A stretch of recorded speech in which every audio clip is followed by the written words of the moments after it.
So I've been making a number of videos recently on SCHD, and I gotta say, it's kind of sparking something with my investments. And I talked recently about owning 505 shares. Spoiler alert, it pays about $130 in dividends. That's like 4 free shares. I'm reinvesting, got the snowball starting to compound, and a lot of future opportunity with something like that. Now, there were a lot of comments on that video that surprised me, and one of them in particular is where you actually house the investment. Because everywhere that I have kind of looked and come to know and love about dividends is that having them in taxable accounts isn't really the right thing to do. Now, SCHD has a little bit different of a tax structure, but I have been holding SCHD in my Roth IRA, and that seems to be a little bit of a point of contention with people. So this is kind of the issue that I keep running into. It's people saying that SCHD in your Roth at your age is a mistake. It should be way more growth oriented instead of focusing on dividends. Dividends are great when you're older, but not at your age. Now, if you saw my recent video,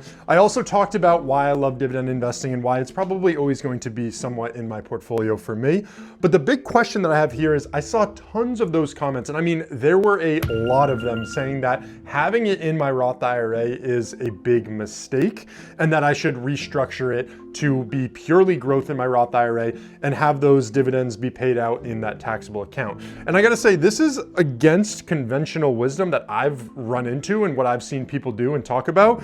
And here's what I'm wondering, like, if you can grow these things completely tax-free, you get paid dividend payments and you can reinvest those dividends, why would you not take advantage of that in something like a retirement account like your Roth IRA? It seems like it's the best opportunity to keep the funds and continue growing in that sense, especially if you are going to be investing in different dividend income along the way as well. The argument that I saw being made for this as well is that if you are going to be doing dividend investing, it's likely that you want to retire early, right? So it might make more sense to grow that in an account where you can access all of those funds. And so that in my mind makes a little bit more sense, but I don't know, what are your thoughts? Listen, real quick, Future Dalton here. I decided to put out a poll on my YouTube channel. I mean, this has obviously racked my brain. I think I got about 250, 260 responses.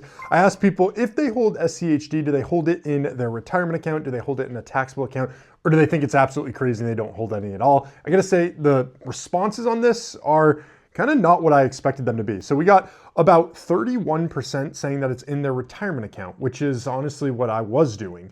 We've got 47% saying they hold it in a taxable account and 22% saying that I am absolutely crazy and SCHD is a stupid investment. So another super common topic that kept coming up in the comment sections is people just questioning and bashing SCHD, saying that it's not a good investment, especially for somebody that's young. And I gotta say, I do tend to disagree with that approach to it. And let me explain why. So there's a couple different reasons. One is, if you look at it now, a lot of people are saying that it just doesn't have the growth that you want to see out of the market. And I got to say and push back a little bit, SCHD is not a growth fund. It is literally a dividend fund. You're trying to grow your dividend. Their dividend increases is a huge reason why people are investing into SCHD. On top of that, if you look at the SCHD's like even 5-year chart, there's times where it has traded completely sideways, but yet it still averages a pretty decent return overall, over 10% annually, which is really solid. So when you look at that, we could just be in this period where we are in a, trading sideways type of pattern, and it could have some more growth in the future. The other thing that is happening, and whether you agree or disagree with the market conditions and where we're headed, tech has been absolutely cranking, and SCHD isn't tech heavy. So this is an extra layer of added diversification for my portfolio. So if tech isn't on a roaring, booming, absolutely crazy, makes no sense, companies trading at valuations that are just arbitrary, that have no ties to the financials and are just factoring in random crap that could potentially happen in the future, but nobody actually knows what's gonna happen. Sorry, that was really long-winded, but with that stuff, I just think that, I don't wanna say the word bubble. I don't wanna say we're in a bubble with AI, semiconductor, chip type stocks, but there is some comparisons that could be made with previous bubbles that have happened. And so in any case, if anything happened with some of that stuff, my portfolio is going to dip because I do have exposure into a lot of that stuff. but it's not gonna dip as significantly in something like SCHD. It is that layer of diversification that I like as somebody who's not super risky with all of their money. So I'm now screen sharing Robinhood investing. I wanna talk through some of the results that I've seen with SCHD. I gotta say, I don't love it, but I don't hate it at the same time. Now, I transferred my Roth IRA into Robinhood back in 2024. Since then, the market has probably gone up a good 20 to 30%.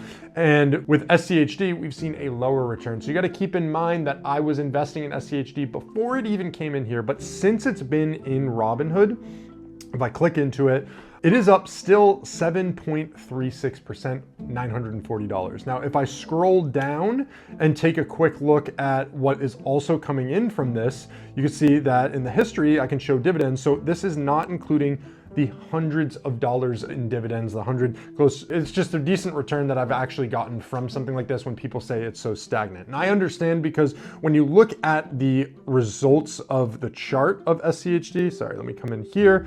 We'll look at it over the past 5 years. Again, you can see explosive growth at the beginning here, and then it kind of trades sideways for a little bit, and then boom, all this growth again. So I was investing earlier on in this, and I got in at better times. So overall, I've seen a pretty solid return from SCHD. And then comparing that to VTI, which I have in here, obviously you can't really compare the two because one is focused on growth, one is focused on dividend income, but this one's up 33%. So would it have been used better in VTI? Well, in the short term, yes, but let's talk about this and dive a little deeper.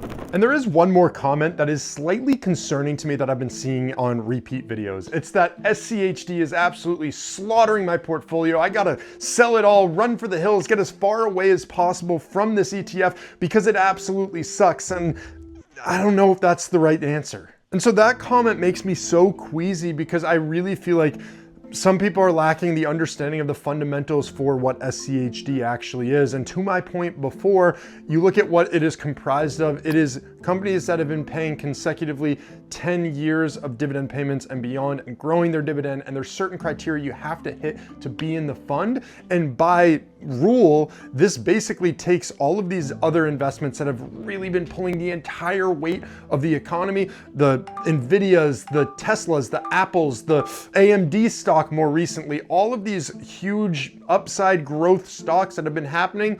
Well, when the hype cycle dies down, and trust me, at some point it will, it always does, and these stocks and stuff tank like 40% or whatever it's gonna be in the future. I'm not some downer with it. It's the whole point of something like SCHD though. It's going to keep paying you 3 to 4% in your dividend yield. That's gonna continue growing over time, and it's not really gonna flinch. So I will say, yes, overall in bull markets, it looks really boring. It kind of looks like it's killing your portfolio, but what it could potentially actually be doing is setting yourself up for that upside potential if things kind of flip and you want to protect yourself a little bit. And that's personally why it still holds a position in my portfolio. Oh yeah, and trust me, all of those screenshots you're seeing of QQQ and the insane returns all over social media of these growth companies, well, just wait till things flip and you'll start seeing what people are posting now. And it's gonna go back to those dividends, those SCHD ETFs and things like that. That's gonna be what's absolutely killer. But anyways, I mean, the point of all of this being is that you wanna invest in a way that you feel comfortable with. And that's why I still have SCHD as part of my portfolio. The big question that I do have though is coming down to the structure and where I'm holding some of this stuff and where I'm building it out. And I'd love to get some input on that. I mean, I'm gonna do my own research into this stuff as I always do. But if you guys made it this far into this video, it would mean a lot. If you click that like button, you wanna find out more about my thoughts on SCHD, how much it's paying me, go check out this video right here. And other than that, have a great day.